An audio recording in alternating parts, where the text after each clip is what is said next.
Okay, so this is an interview for the Voces Oral History Project. I am Vinicio Cinta, and I am here to interview Mr. Kirk Whisler.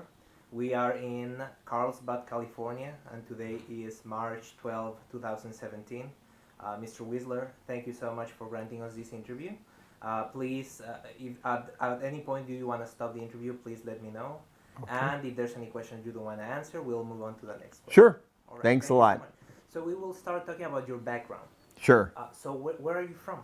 From San Bernardino, grew up in San Bernardino, went to UC Santa Barbara and UC Riverside.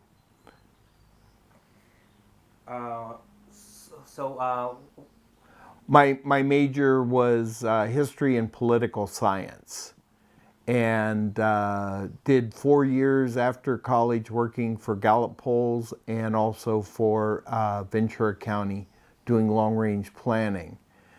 Saw an absence in meaningful local Latino media that was really addressing issues.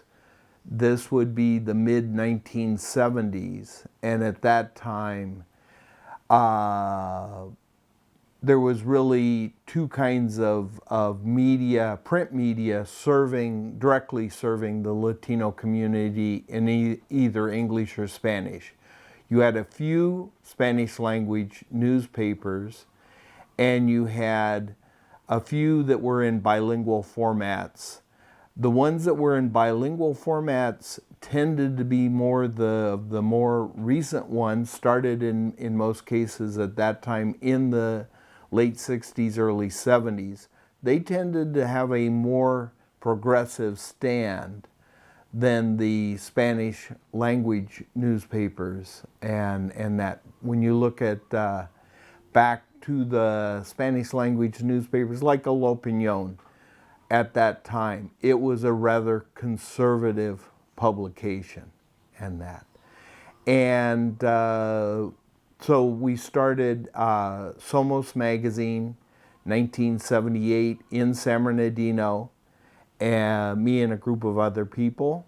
Kathy Diaz was one of them, and with that publication as a magazine, it was addressing specifically issues, and we'd take different sides on issues: bilingual education, immigration, political things, and was the first magazine of its type dealing with those kind of issues.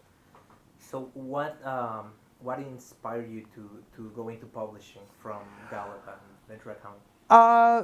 Well, it goes back really to 1972. 1972, I was on the paid McGovern staff when McGovern ran for president. And that motivated me in a lot of ways, politically active and that kind of stuff. I'd worked on other campaigns before, but with that particular one, the California Democratic Party at the time, right after the election, did an initiative where they invited, I believe it was 6 of us, onto the Democratic Executive Committee. And so for 8 years after that, I served on the California Democratic Executive Committee. And at a time where they invited us because we were all under the age 30. I was 21 at the time, and it was to really provide more of a youth voice within the Democratic Party here in California.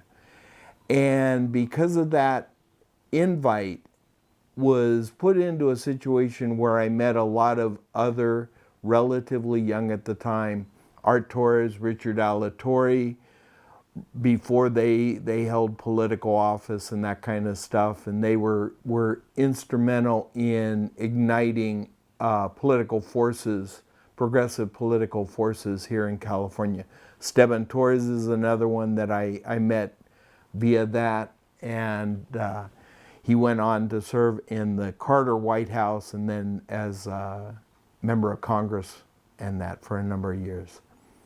And so it was a great launching pad. At the same time, I was also invited to serve on the Commission of the Californias, which at the time, late 70s, was one of only a couple international commissions serving, and that was a great eye-opener for me. But one of the things that I saw through all these different efforts was really the lack of meaningful media serving the Latino community. And because of that, that's why I was motivated to found Somos magazine. One question. You Sure. mentioned, being young in the 70s. Sure. So, in the 60s and early 70s, there was a lot of, it was in the 60s there was a civil rights movement. There were Of course. different movements across the country. The Chicano movement in the Southwest and in California. Yes. The walkouts and everything. Yes. What was your? Did you get involved? Did you know people who were involved? What was your exposure? With the walkouts, no, I wasn't involved with the walkouts on that. I was more involved in the anti-war protests that were going on during that time. But I was certainly aware of the day that the protest in East LA 1970, the summer, and that. And so with those different things, San Bernardino was sort of a backwater compared to East LA and other places. But one of the things that I loved about San Bernardino was small enough that all of the different communities interacted if you wanted to interact, and that. Whereas for those growing up in places like Los Angeles, the Latino community, the Chicano community at that time was so separate from the other ones geographically that there really wasn't those different mixes going on. And it was almost by intent the way it was set up and that. So in San Bernardino, for example, in schools, there was interaction between. Exactly. From kindergarten up, at least 25% of the students in every class that I went through were Mexican origin and that kind of thing. And did people get along? Oh yeah. I mean, kids have no racial biases. Parents instill them in some cases in those kids, but kids by their nature don't. And so, yeah. How did, from your recollections in your youth, how did the media treat Latinos? How did they cover Latinos? Well, and I'm a big fan of reading daily newspapers and that, and I was always appalled at the lack of coverage within the LA Times and other daily newspapers of the Latino community. They were ready to cover problems, but problems were probably 60%, 70% of the meaningful coverage that they would do on the Latino community. And that lack of meaningful coverage inspired us when we were starting Somos and that. So moving forward, I'm curious, so there was the inspiration, you saw a need for this type of publication. Mm-hmm. What was your contact with other people who wanted to get involved with this? How did you form that? Oh, it was a time realistically when Latino organizations were at their very birth and that. One event I'll go to in 2 weeks is CABE, California Association for Bilingual Education, which was founded in 1985. And literally, I attended the second year, and we were an exhibitor at the third, and we've had an ongoing involvement with them ever since. With organizations like that, at their conferences, they bring together the largest number of Latino educators of any conference in the entire United States. And so in terms of networking with that community, that was one of those things. We have similar relationships with probably 50 other organizations out there.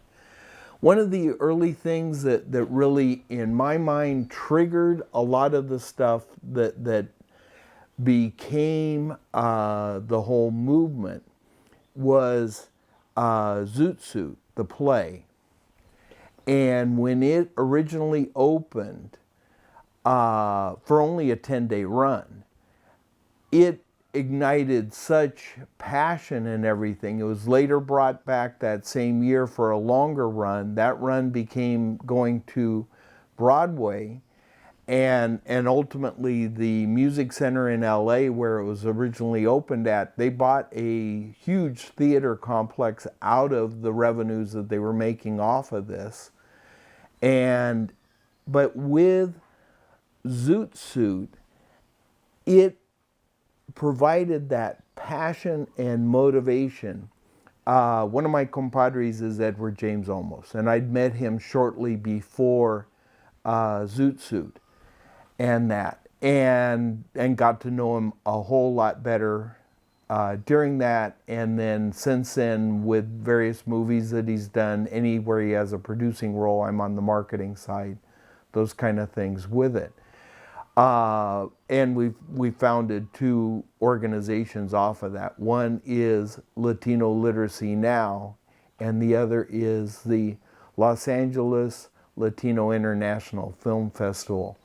With the film festival side, it grew to be the largest Latino film festival in the U.S. On Latino Literacy Now, we've held, as of today, 60 Latino book and family festivals around the United States with over 900,000 in combined attendees.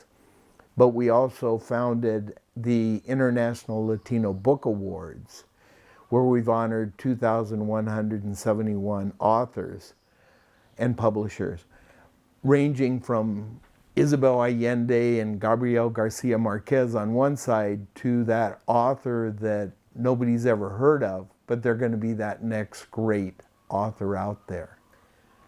So going back to the late 70s, Sure. when you started Somos, Yes. all of this organizational infrastructure wasn't there, was it? No, the organizations, many of them were at their birth. And that's one of the interesting things. If you look at Latino organizations founded in the late 70s, early 80s, they will all, national ones, will all have the name Hispanic in there. If you look at ones founded in the 1990s, almost without exception, they'll have the word Latino and that. And it's just one of those different variations over the years and that. But being at that founding of those different ones, everybody realizes 1 + 1 = 3. So by joining forces, you're going to get where you want to go a lot faster. From your perspective, yes. What caused this change from Hispanic to Latino? Oh, it's moving away from the word Hispanic carries many governmental and sort of institutional type things, and Latino is a lot less government based in that. The interesting thing, of course, is Hispanic includes those from Spain and excludes those from Brazil, whereas Latino includes those from Brazil and excludes those from Spain. It's just one of those little sidelines. But like in terms of Latino newspapers here in the United States, my company, we work with over 600 Latino newspapers and local magazines. And about, I think it's around 9 of those are in Portuguese and that. So they're targeting that Brazilian audience and that. There's actually one that's in Spanish, Portuguese, and English and that. So. And the other term that's present in some organizations, Chicano. Exactly, yeah, no, and when we started Somos, that was the byline underneath, covering issues of the Chicano community and that. It's a term that unfortunately is not used as often today as it once was. But to me, it certainly still carries a lot of weight, and that where you're really talking that niche within the Mexican origin community that is probably a little bit more progressive and tied into the community. Why do you think it's unfortunate that's not used? It's just one of those things that, over years things change, and that. So what? How was going back to Somos once again? Sure. What did the magazine cover? What was that?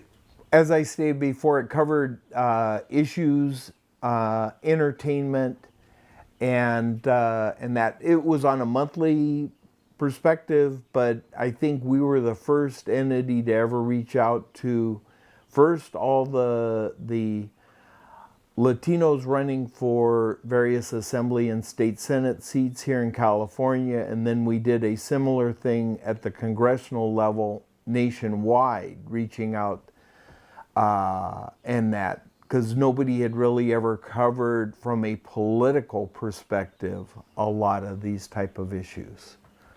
So what was the response? Oh, it was great. Like the first CABE conference that we went to, CABE, once again, educators and that, I think we sold something like 280 subscriptions during the conference, which was a great launching for it and that. So everybody saw the need for a source for the publication, and that one of the things at that same time, probably within every time I'd see somebody who was publishing this or that local newspaper and that, I'd say we need some sort of a group organization. Everybody agreed, and that ultimately nobody ever really put more than just agreeing into it. And so that's why when the effort started, like at UCLA, and that one there, it was strictly or primarily Spanish language media, because it was a Spanish language conference. But it was relatively few people from the print side. Most of them were from radio and TV and that.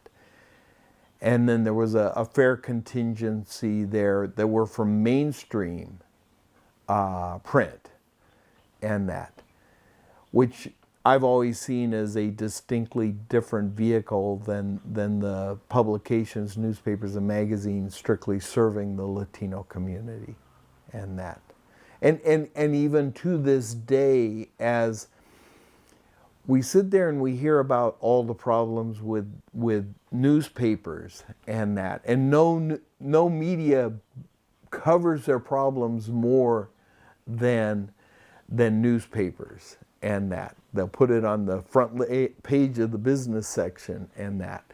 Whereas with Hispanic newspapers and magazines, Hispanic print media in the United States, it's an over $1 billion industry, and has been since roughly 12 years ago, and that was the first time it crossed $1 billion in total revenues, and that. But on the circulation side, it has stayed very, very strong in comparison with mainstream newspapers. So it is a distinctly different field. Yes. This conference at UCLA. Yes. For the sake of the timeline, this was 19. And I've got the stuff somewhere on it. Yeah, but it was if I remember correctly, it was 81. Okay. Yeah. So you mentioned that people were already talking about the need for an organization. Exactly. Well, for a bigger voice, a national voice, and that. So who were leading this conversation? Aside from the journalists themselves, you had on one side, Frank Gomez was a key player, from the corporate side, and he'd gone up through the media in Washington, D.C., and was by that time working with Philip Morris on the communications side.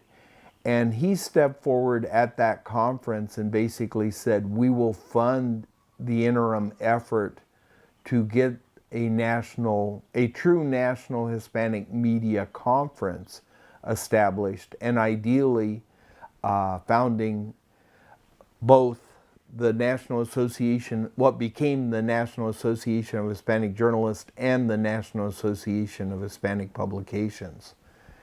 And they both grew out of that similar effort there. So at that point,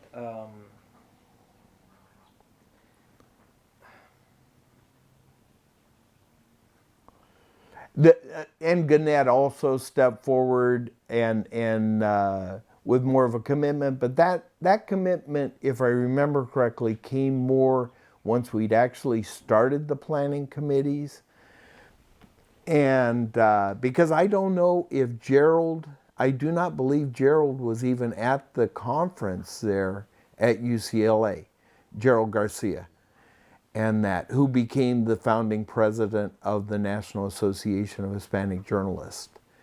But that he was brought into the process once we began, and they were looking around who's the highest ranking Latino within media around the United States, and at the time he was publisher in Tucson, and of the Gannett paper there. And so that became a nice avenue.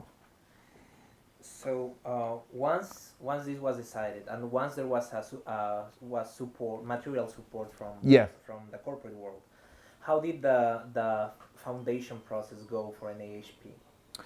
With the NHP, we held that planning committee was meeting probably monthly, leading up to the San Diego conference and that.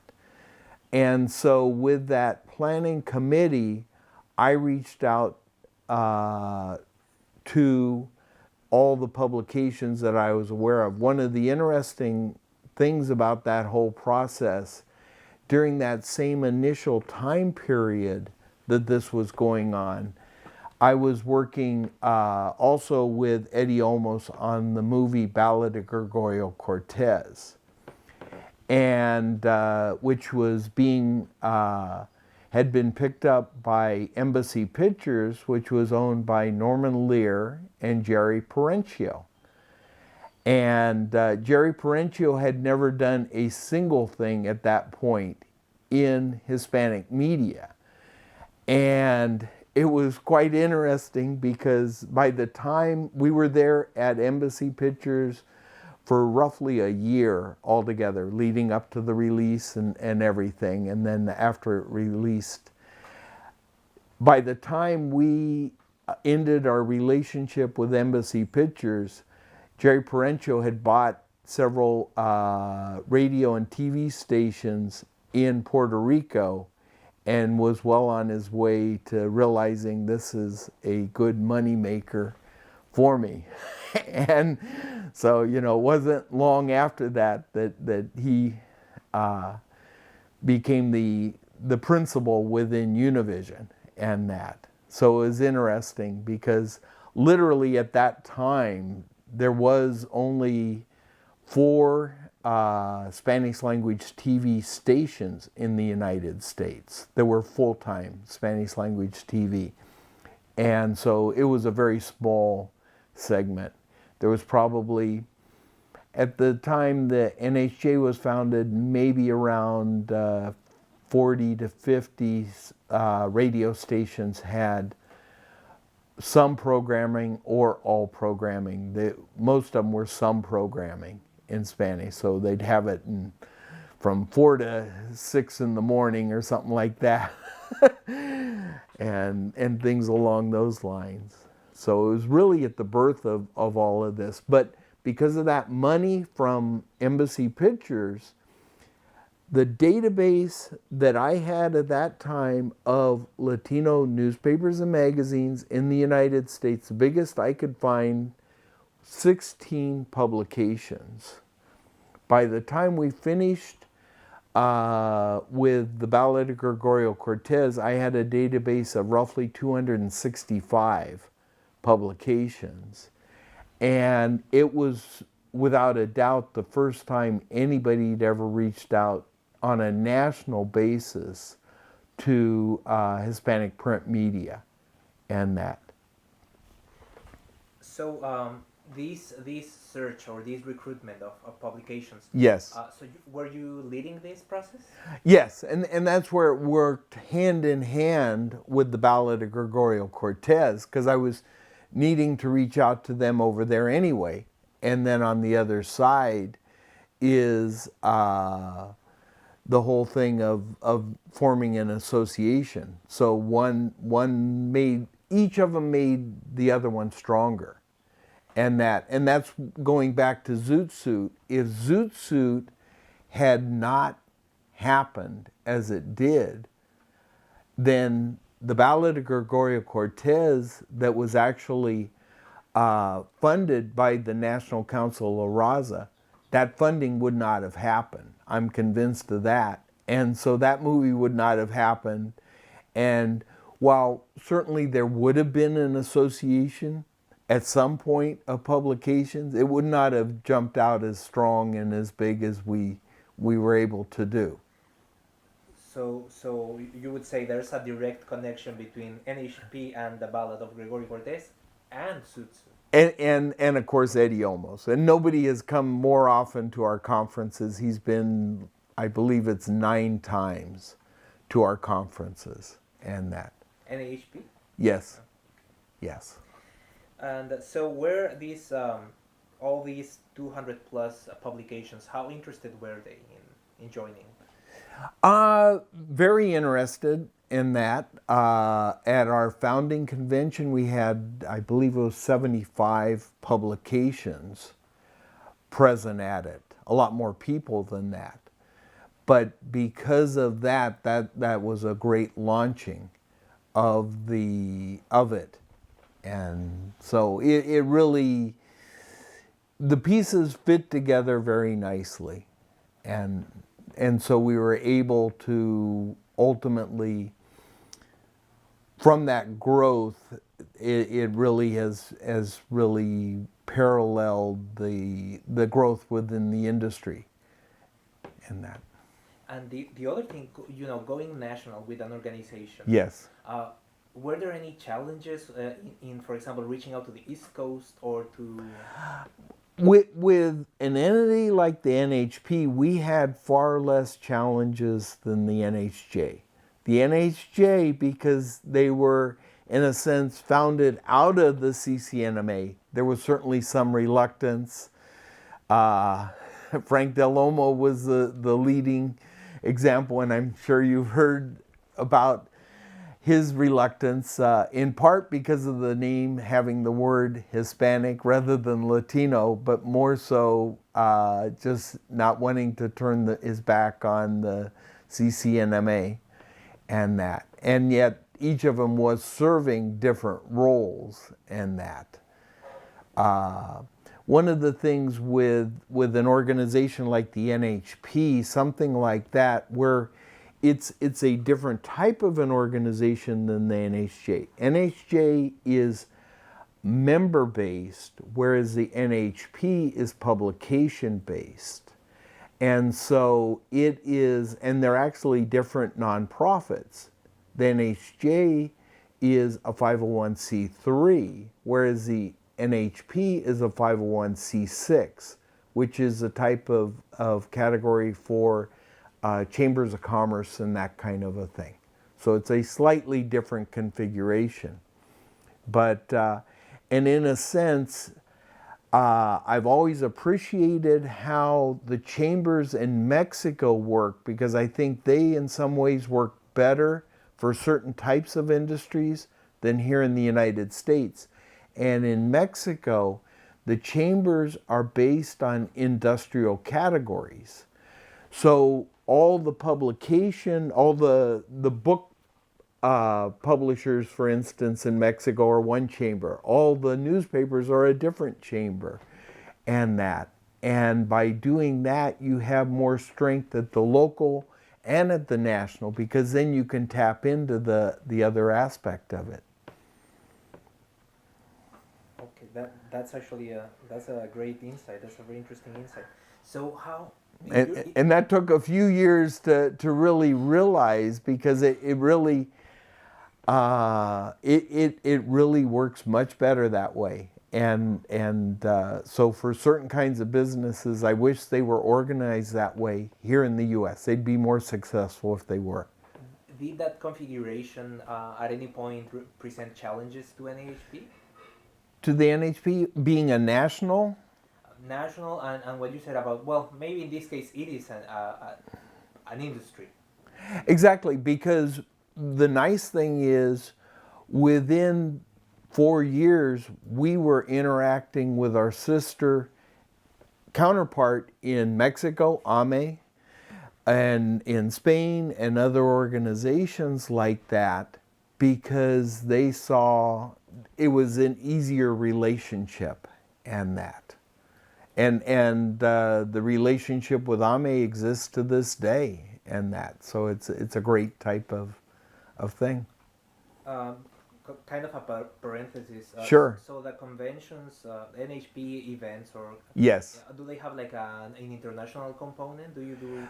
We always have an international luncheon. So at the NHP conference, we will have, be it the ambassador from Mexico to the United States, things like that. For instance, what I consider the best NHP convention ever was in 1999, is it? Let's see, hang on one second so I get the exact year here.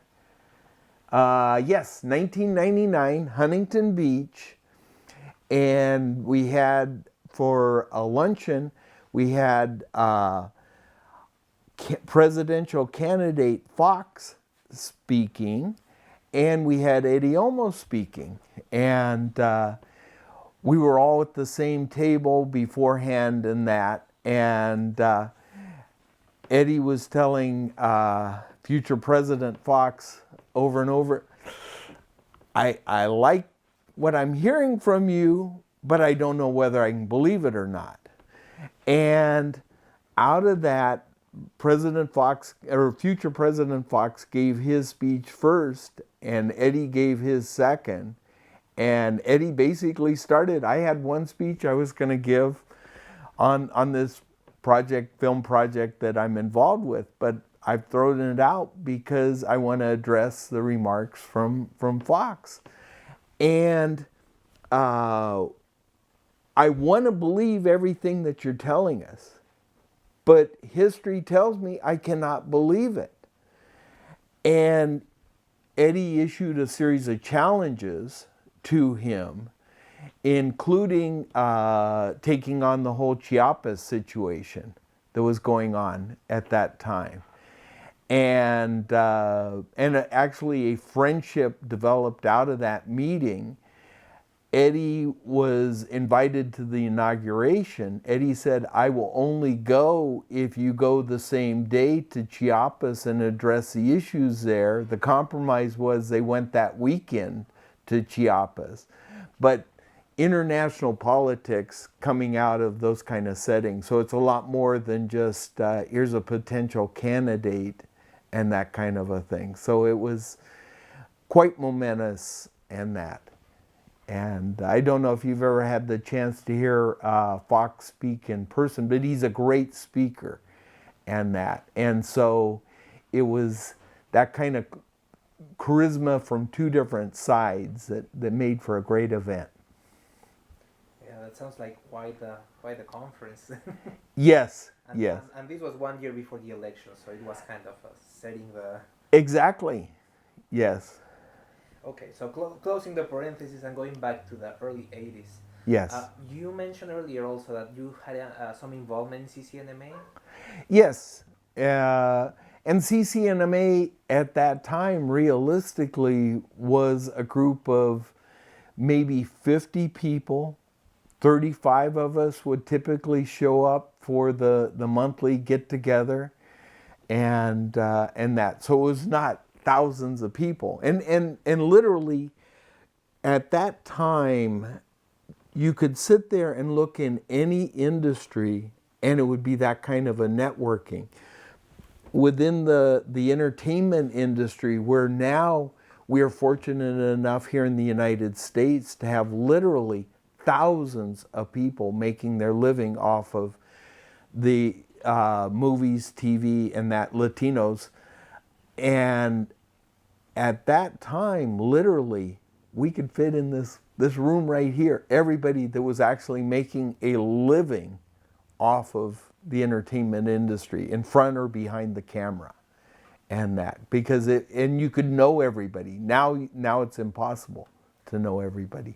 So we're talking same years, early 80s? Late 70s, early 80s, because it all comes out of that same period, and that it was such a small core, and realistically, in terms of the media, because the media was not sitting there, they would cover Ricardo Montalban, once every year or two, or somebody like that, but it's not where they were sitting there on a regular basis, even mentioning the need and that for Latinos in the industry. And so what was the extent of your involvement in CCNMA? Just as a member. I was never an officer or anything like that. But just as somebody sitting there learning and that. So. Okay, and so once everything was kind of setting up for the launch, or the official creation, the bylaws of NHP, one of the things, and this was discussed very briefly earlier, the process was faster than that for NHJ, right? Exactly, and I don't know why. In part, I think we were fortunate enough. Our first attorney to loan us legal services was Herman Cias, who had held a variety of political related offices and that kind of stuff, and he volunteered his services. We took him up on it, and that. We were blessed over the years to have other people like Mario Ballad serve as legal counsel for the NHP also. So we've had some good people. Were there any contentious or more controversial issues when you drafting the bylaws? Not drafting the bylaws. No, not found along those lines. There really wasn't. At various points we've had, during the NHP history, we've had discussions on whether it be Hispanic-owned publications or do we allow mainstream-owned publications in, and those kind of things. And so within the bylaws, there's certain criterion that a certain percent of the board members have to be from Hispanic-owned publications, different things like that. What's your view on that specific issue? Oh, I think it's great to make sure that you have that Hispanic-owned, because sometimes mainstream-owned entities try to monopolize a situation and that. And so you definitely want to bring out the strengths of the Hispanic-owned publications. In fact, we did a publication on the 29 strengths of Hispanic-owned publications. Was there another thing I had forgotten to ask? So was there like a founding committee like that for NHJ, or who were the decision makers? Exactly, yeah. Going over here again. With that initial founding, we had Tony Brighter from the National Council of Raza, Juan Gonzalez with El Tecolote up in San Francisco, and he's that publication, and he's still associated with it. and we had Jose Armas, who was with De Colores out of New Mexico. So those were the, and I think I'm missing one. Oh, and Esther Manzano with El Mexicalo out of Bakersfield. Those were the founding committee members. And then with the first election that we held, I was elected as the founding president. Zeke Montes out of Chicago was the vice president. Carlos Carrillo with Impacto out of New York. Jose Lozano with La Opinión. Steve Padilla with Hispanic Link. And Carol Rubin with Mundo Hispanico. Myla Tellez with Extra out of Chicago, and George Ariano with La Aurora out of Ventura County. So those were the founding board members and that. And one of the interesting things from our very first board, we've always had women on the board, and last time we checked, it's roughly 39% of all the publishers of the publications are females. So, was geographical representation a priority? well, we have different regions, but right from the start, it's, yeah. And national origin, like Cuban American, Puerto Rican? Exactly, yeah. We've had that breakdown. One of the interesting things, when you look at Colombians here in the United States, Colombians are only a hair over 1% of Latinos in the United States. But when you look in the journalism field, you find 8% of all Latino journalists in the United States are of Colombian origin, because Colombia has one of the proudest traditions, both on the newspaper side and on the book side of publishing in the Americas and that. And so they have certainly been overrepresented at all positions up to our president. So we've had, I believe, 3 NHP presidents have been from Colombia. We've had others from Argentina and other places, but the number one place has been Mexican origin and that. Okay, so what was the relationship? Was there a working relationship with NHJ, or what was the collaboration? Well, out of that committee, we jointly organized that first conference, because in a sense it wasn't an organization organizing that conference, it was a committee of people. And so from that conference, the National Hispanic Media Convention, and that's where it really gets a little sad, because I honestly believe that if we had found a way to continue those joint conferences, we would have a convention today that would probably be 3,000 to 4,000 people consistently. And what happened is, and it wasn't the National Association of Hispanic Publications, because we in a sense brought members to the NHJ, because our publisher would sit there and go, oh, well, I'm going to bring my editor and they'll join the NHJ and those kind of things. So it was a win-win with the NHP. There were certain people within the NHJ that felt that the entertainment industry was taking too much attention away from the, quote, more serious side of journalism and that. And in reality, it was attracting more people to the conference at the same time, because here it provided a celebrity aspect and different things along those lines. In fact, one of the longest press conferences, and this was probably the straw that broke the camel's back, when in, let's see, yes, in '88, when the convention was in Dallas, that was also the year that the movie Stand and Deliver was going to be released. And so I'd set up, of course, Eddie to be there in the screening and all this kind of stuff because it hadn't been released yet.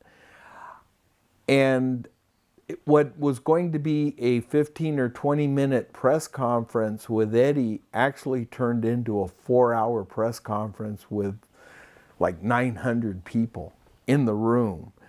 And they were, here were all these journalists having an opportunity to interview him at a time where it was virtually impossible, in most cases, to interview a Latino celebrity and that kind of a thing.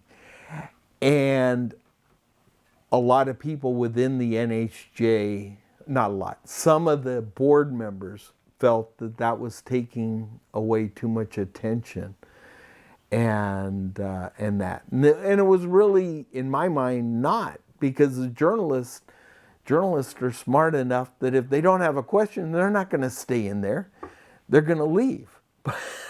It was them wanting to stay for that time and that. So it was, it grew into something that, granted, it should have been cut off, but, I wasn't the one to cut it off or anything. So was this issue, the issue about certain participants or certain events taking attention away from issues? So this was an issue from the beginning, from the 1982 big conference? No, because at that point, everybody was just so excited to be coming together.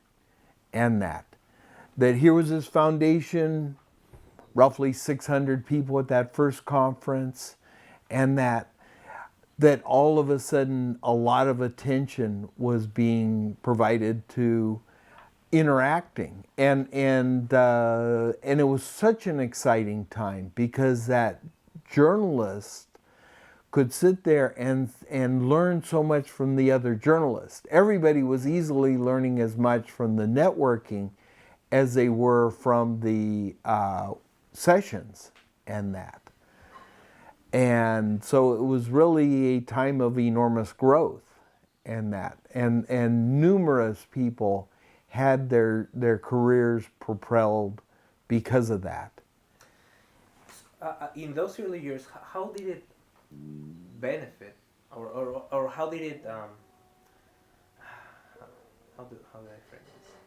Like, how was it to have the owners or the managers of publications and the journalists at the same conference? But see, that's where it's a different situation. When you're talking Hispanic media, it's a much different situation than having where you're talking mainstream newspapers, because there wasn't a huge presence of Latinos in the newsrooms at daily newspapers and that. So those that were in those kind of positions could offer the insights that had gotten them into that position and that. And it was a time where really everybody was willing to share, hey, here's a lead, here's a great contact, here's this or that. And I didn't get this job, but hopefully you will.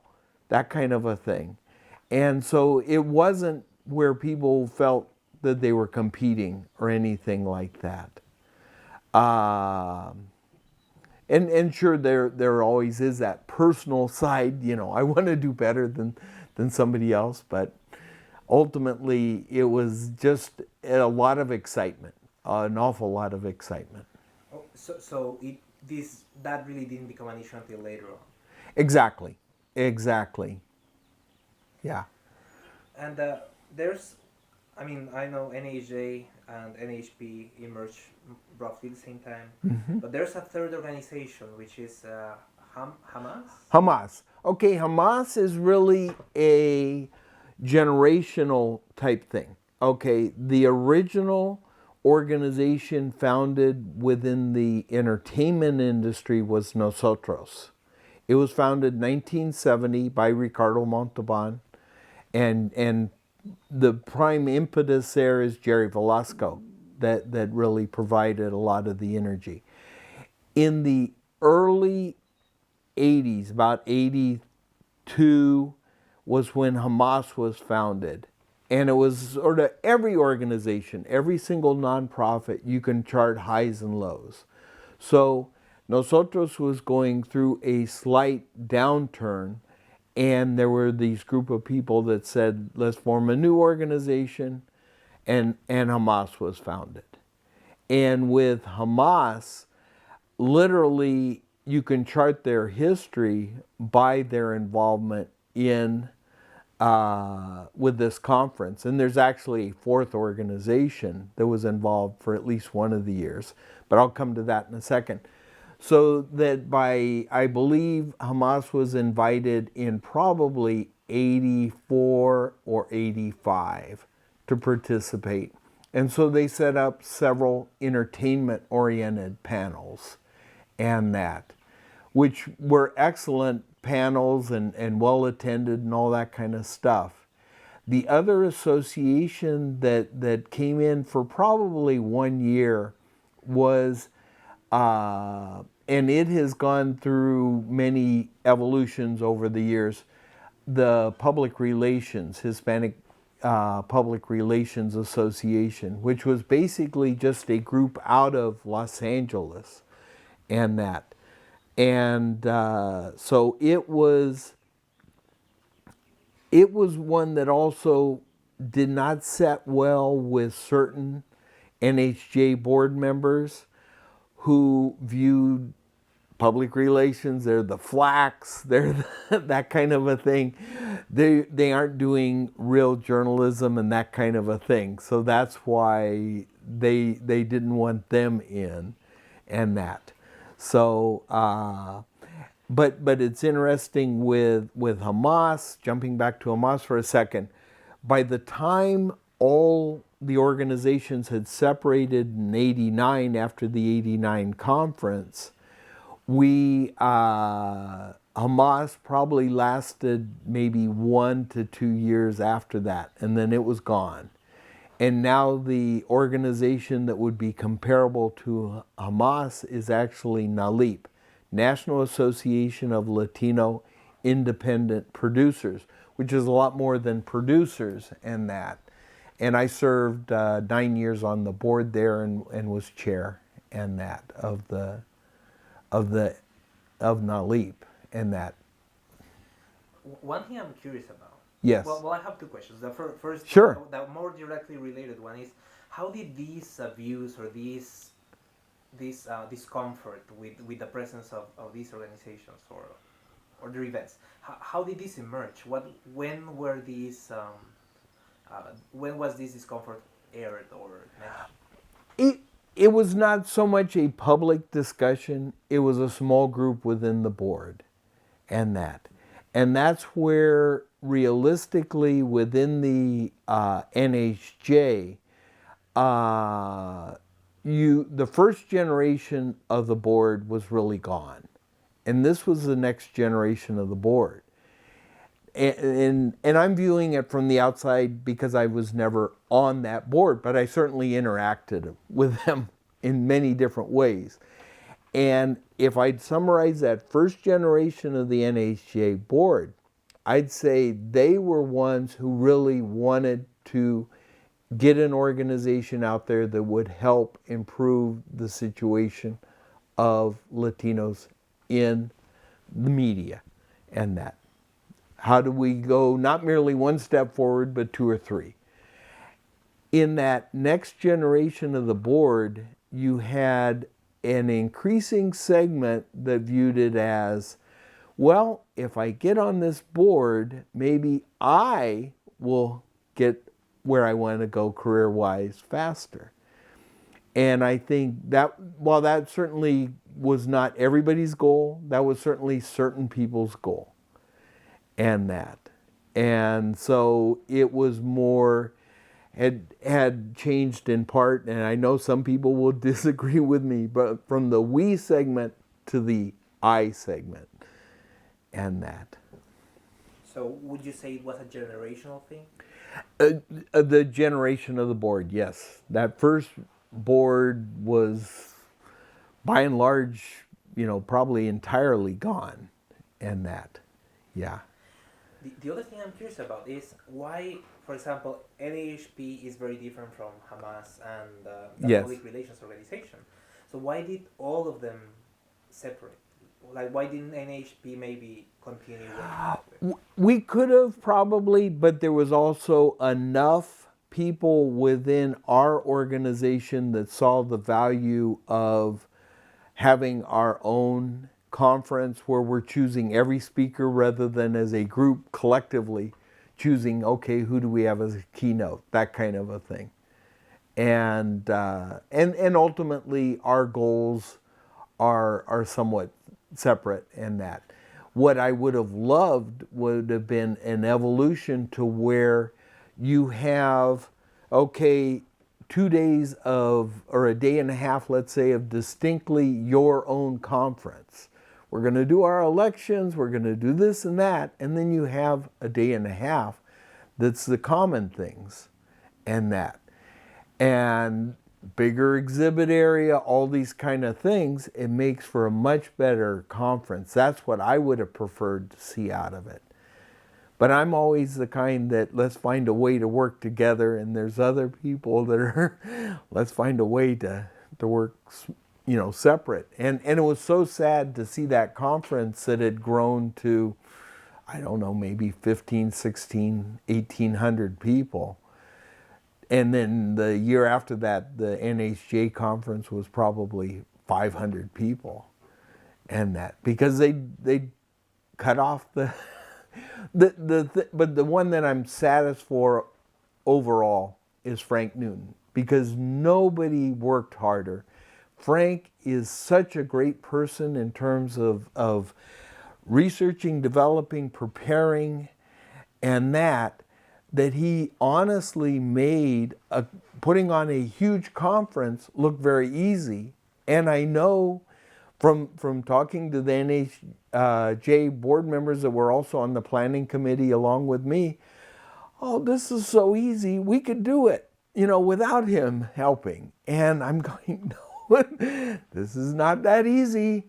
And they lived to find out that as they went through a whole series of executive directors in very short order after he left. So how was the relationship between organizations in the immediate aftermath of the split? I didn't go to an NHJ conference for probably a decade after that. I was invited to speak and different things like that, turned it down. But, and I know that a lot of editors from publications dropped out of the NHJ because of that. So there was a reaction. Oh yes, yes. So now just to make sure, so you continue to be president or on the board in NHP? No, I was president through '86. The next one was Zeke Montes, and he served through '89. And then you had, how many of these do you want me to go through?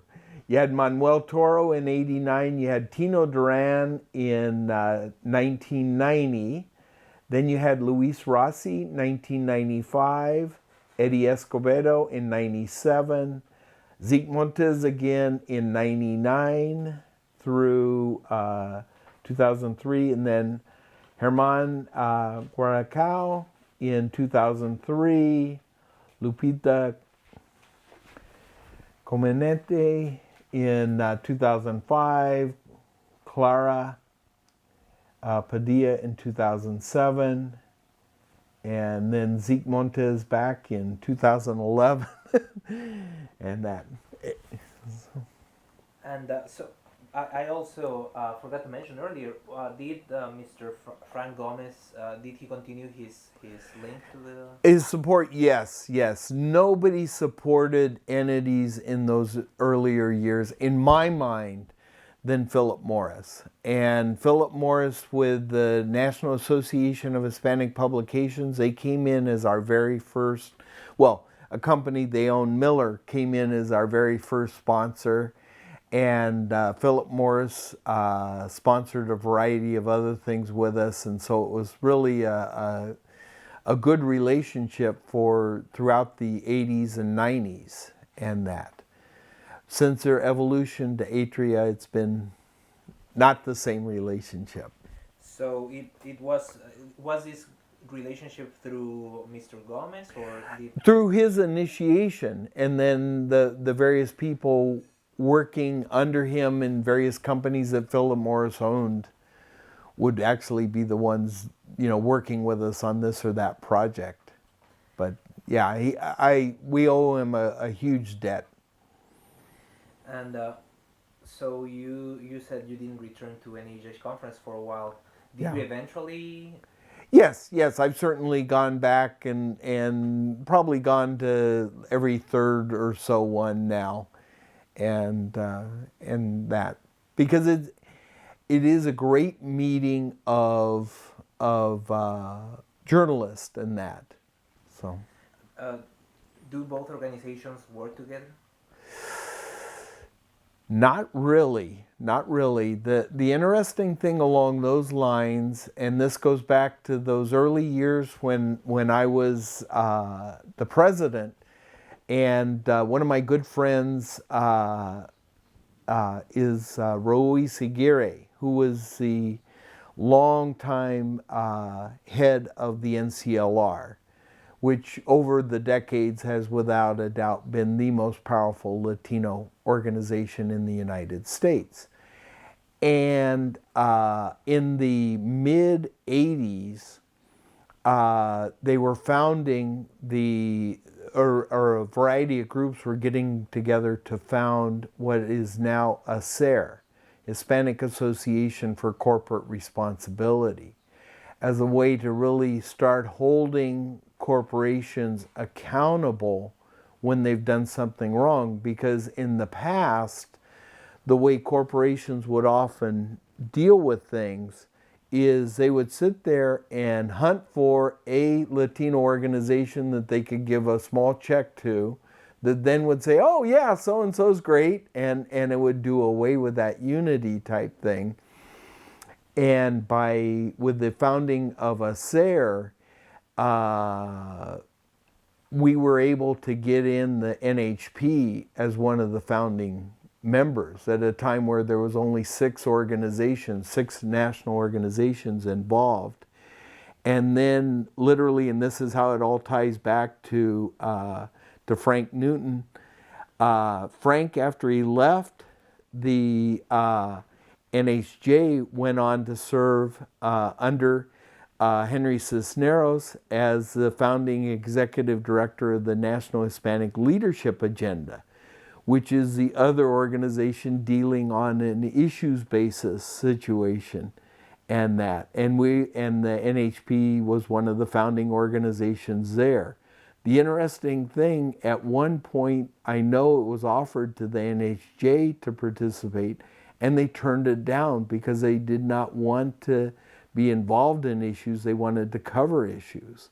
And I think that's one of the key things, is that if you're really, as a national organization, going to impact things, you can't be afraid to sit there and, as an organization, now you as an individual journalist may have to sit out this or that issue because of conflict or something. But as an organization, you can take stands. And I feel it's essential. And that now, with something like immigration, we have 1,000 Latino organizations taking stands, local and national, on immigration. But at that time, even with something like immigration, you'd probably be lucky if you'd have 15 organizations take a stand. So through these coalitions, and NHP is connected to yes, other organizations in different realms. You mentioned CABE early. Oh, that's my individual company, yeah, which was for decades Latino Print Network, and now it's Latino 24/7 Media Group, yeah. Oh, okay. And so it's a personal relationship that I have, and as with anything, I always use those personal relationships to benefit whatever other efforts are going on, and so I'm always telling you need to network with so and so. I viewed a lot of my career as a facilitator because I'm non-Latino, and yet have certainly taken more local and national stands than many other leaders have on these issues. But I view the key role I play is facilitating, and that. My best skills are planning and research, and so in founding an organization, you need planning and research, finding the publications, all those kind of things out there. And that's why other presidents since then, Zeke Montes, Luis Rossi, and other ones had other great skills and that, because none of us have all the skills. So interesting. So the facilitator, actually, I was going to ask. So being not being Latino. Yes. So what do you think is your connection to the community or to the identity? Well, from the time I grew up, growing up in San Bernardino in a very mixed community in that, and most of those Mexican origin kids that I was growing up with were the sons of farm laborers, because literally right across the street from the house I grew up in was orange groves when I was little, and that. And so saw the different issues. One issue that really moved me was in the 3rd grade when I had a very stern teacher, Mrs. Holt, and she was on this one little girl every day. The little girl could speak a little English, but mostly Spanish. And every time she'd say a word in Spanish, that teacher was on her. Midway through that year, that little girl dropped out of school.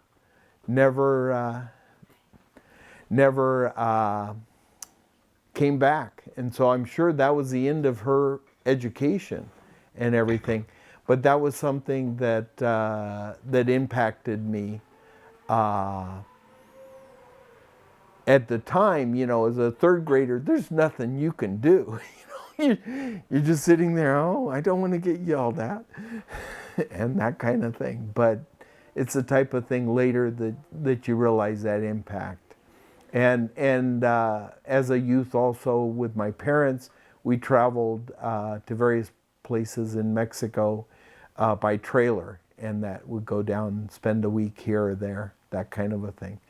So it was learning the culture, but then it was more the political stuff that I talked about later, that politically empowering, and that how do we empower this community? Well, media is an essential thing. Let's look around. It's not there. Let's look at it. Okay, so switch gears a little bit. Okay. Okay, so now moving to the present, and I want to get your perspective on a few issues. Sure. How have things changed for Latinos in publishing and the media, broadly speaking, since? In terms of publishing, at the time I got into the industry, it was about an $80 million industry in the entire United States. And today, as I mentioned earlier, is over $1 billion industry. Today, 57% of all the Latino households in the United States are using one or more local newspaper or magazine on a weekly basis, and that. We have publications in 180 communities, markets around the United States. At the time the NHP was founded, it was only 36 markets around the United States. So the growth is there. And one of the key things with those Hispanic newspapers that we've seen sort of generation after generation is the first media that starts in a community is that local Hispanic newspaper. It's not going to be a weekly in most cases, but it'll start as a monthly. Then it goes every 2 weeks. Then it goes weekly. As it sits there and serves that community, and long before you see radio and TV entering into the scene. Now, obviously, with the media we have available today, people through the internet can get electronic media. But for decades, they had no choice other than that local newspaper and that. The evolution to the web has been up and down. For some publications, they certainly have more readers online now than they do via the print publications. For others, it hasn't quite happened that way quite yet. And so time will tell how that evolution will go on. But it's certainly going on. The vast majority of the publications have a good to excellent website and that. And this previous question was, I posed it kind of broadly, but talking specifically about NAHP, what had been its major accomplishments, or maybe some work that's still as with any organization, we talked about others going up and down. The NHP has had its ups and downs over the years and that. And it's definitely in a rebuilding stage right now, and is feeling like it's got a good future. One of the strongest things, and realistically my only consistent ongoing relationship with it, is we oversee the Jose Marti Awards that has honored roughly 4,000 writers, designers, publishers over the years through the awards and that, and is by far the largest Latino media awards in the United States. Why was it named after Jose Marti? Well, because his ties, he actually got far more things published here in the United States than he ever did in Cuba, and that certainly during his lifetime. And just out of respect for him as a both journalist and publisher who was not afraid to take on hard issues and that. So I think that fits very well.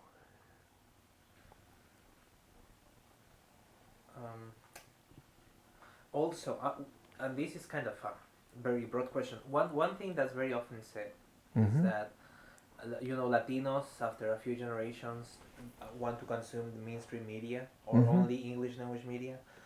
So will there be a time when Spanish language media? Great question. Okay, and that's interesting. And from my start in publishing, I'd have people when I was speaking to a mainstream audience, and I remember even at one of the National Hispanic Media Conferences, there was German newspapers out there, and after a generation, all those German newspapers were gone. Then there were Italian newspapers, and they were gone. So the same thing's going to happen there. Now, the interesting thing here is we are talking much different today than we ever were before. Because when that person came from Italy, from Germany, they were never going back to Italy or Germany. And that.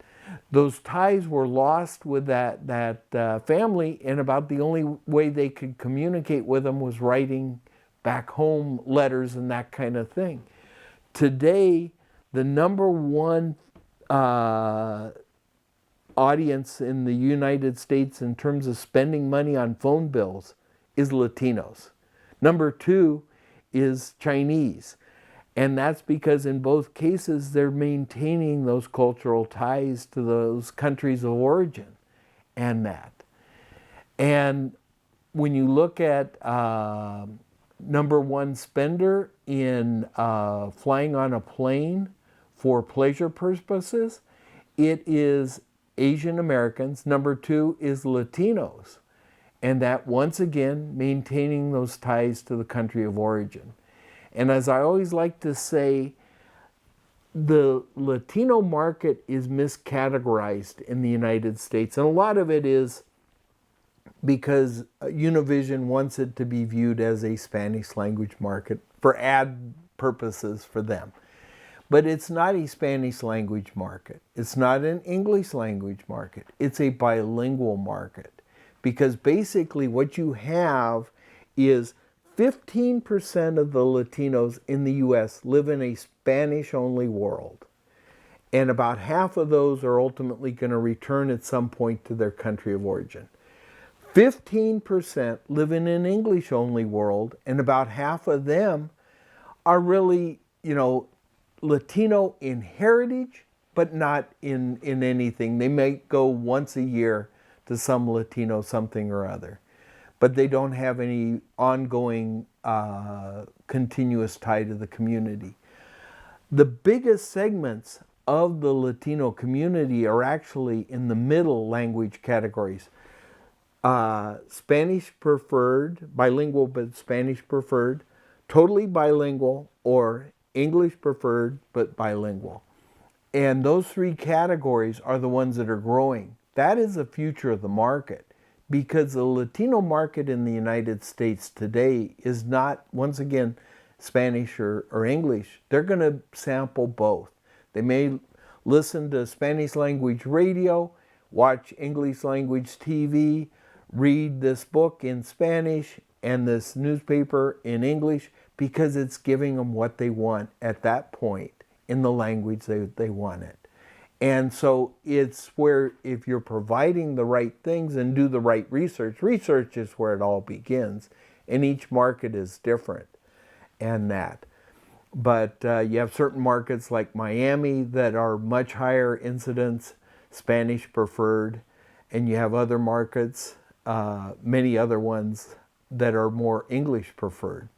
But it's knowing your audience. And the nice thing about publishing, it's very hard in radio or TV to do things bilingually. But in print, it's relatively easy. And so, whereas when the NHP was founded, we probably had, I think it was somewhere around 8 bilingual publications in the United States. And very few, in terms of bilingual, very few are what you would say is mirrored. Page in English, page in Spanish.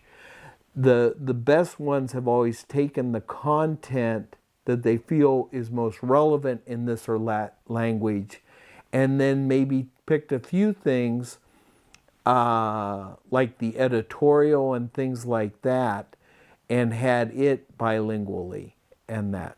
So we track every year all those kind of evolution of language. But with that, today it's roughly 180 publications, newspapers are in bilingual formats out there. And by bilingual, we mean it's at least 20% in the smaller language and that. Because there's certainly more that'll be 2% where all they do is the editorial or something like that. And, from as an observer from within the field, has journalism about Latinos, has it improved? Has it changed since you were appalled by how they were covered? Yes and no. Certain aspects have improved. Certainly the mainstream newspapers, mainstream television is far more aware that diversity is a better marketing avenue than lack of diversity. We'll put it that way. But what upsets me enormously, and I'll give you an example.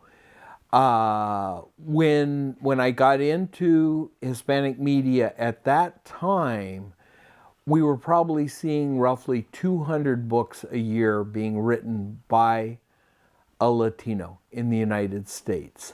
Today, it's somewhere between 25 and 30,000 books a year coming out, written by a Latino.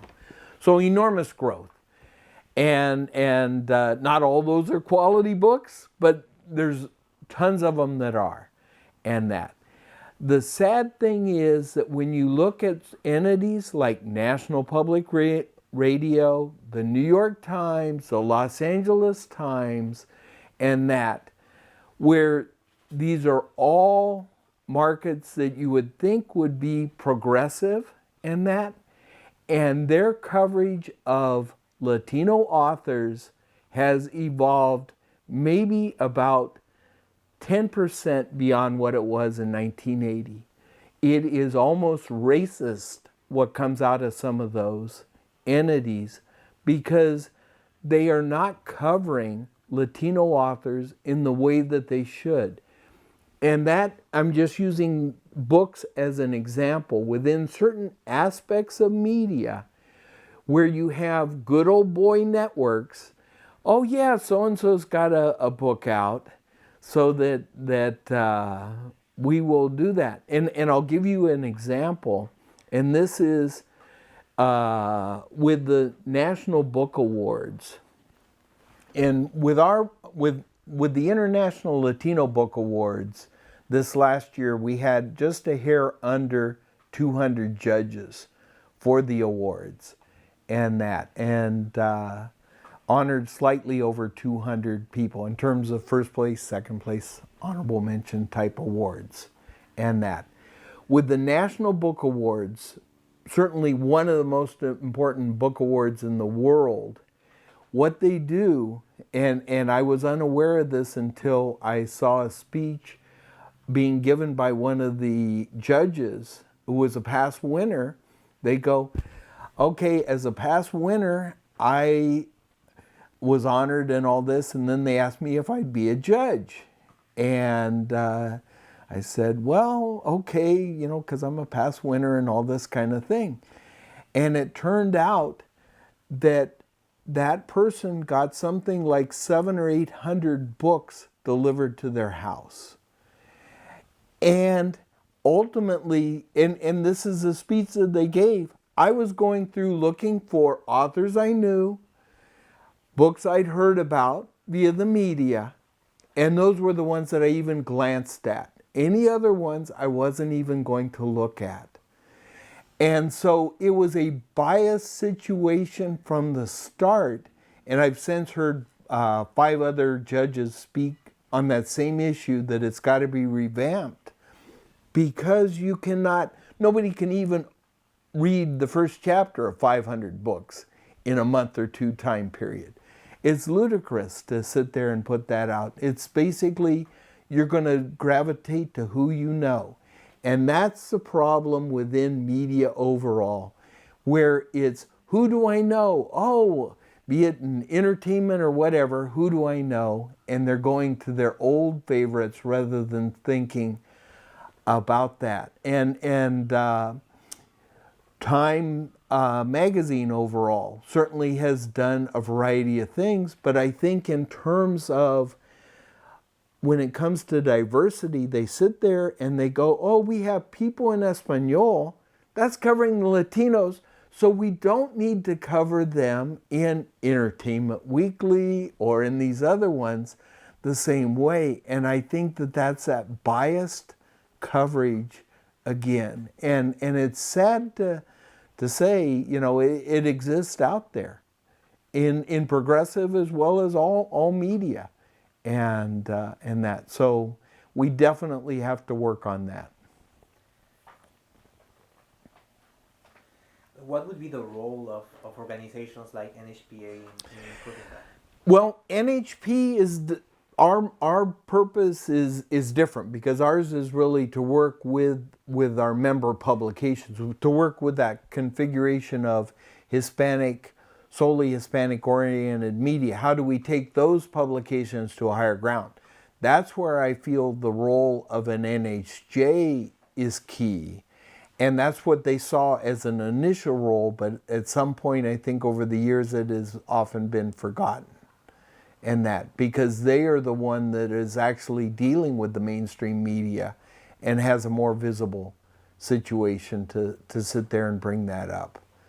because in a sense, it's not the role of media strictly aimed at the Hispanic community to change mainstream media. It's that overall media. So. Is there anything else you would like to add that I didn't address so far? Okay, there was something as I sit there and my mind wanders. And you had a variety of great questions. I sincerely appreciate the opportunity and everything.